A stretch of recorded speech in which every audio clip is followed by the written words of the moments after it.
One thing I really want you to see is the Great Commission described by Isaiah in Isaiah chapter 9, 11, and 12, hundreds of years before Jesus was born and actually gave the Great Commission, but we see it described by Isaiah actually in detail related to the second coming of Christ. When we're thinking about the Great Commission, we often think about the proclamation of the gospel, including the one who was born of a virgin, lived a sinless life, was crucified, was resurrected, but there's more than that. As Isaiah is describing the Great Commission, he's primarily describing the messaging of the return of Jesus and his permanent covenant fulfillment and reign on the earth.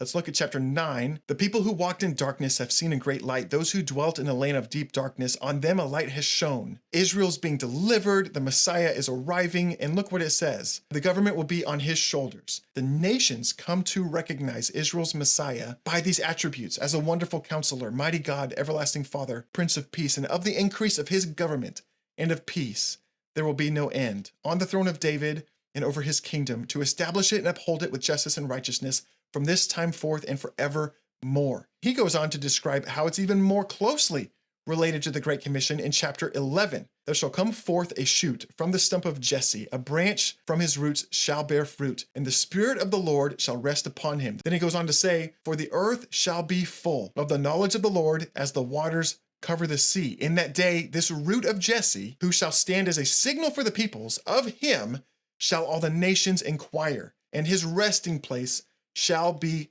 glorious.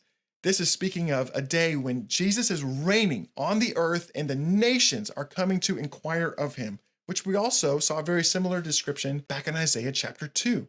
But this is the time frame when the knowledge of the Lord covers the earth as the waters cover the sea. And if that's not enough, he continues this theme into chapter 12, where he says, give thanks to the Lord. This is talking about during his messianic reign, we're giving thanks to the Lord and calling on his name and make known his deeds among all the peoples. Proclaim that his name is exalted.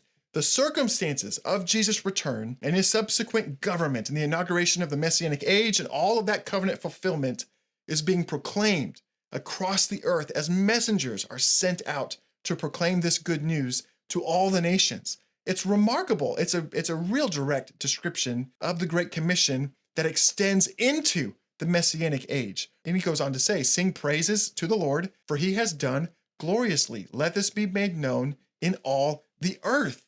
Again, the whole earth being proclaimed the gospel, not just the death, burial, and resurrection of Jesus, which is important, but it's his return, it's his final defeat of all of his adversaries, and it's his permanent covenant kingdom being established on the earth. Integral, are essential to the Great Commission and the gospel that we proclaim.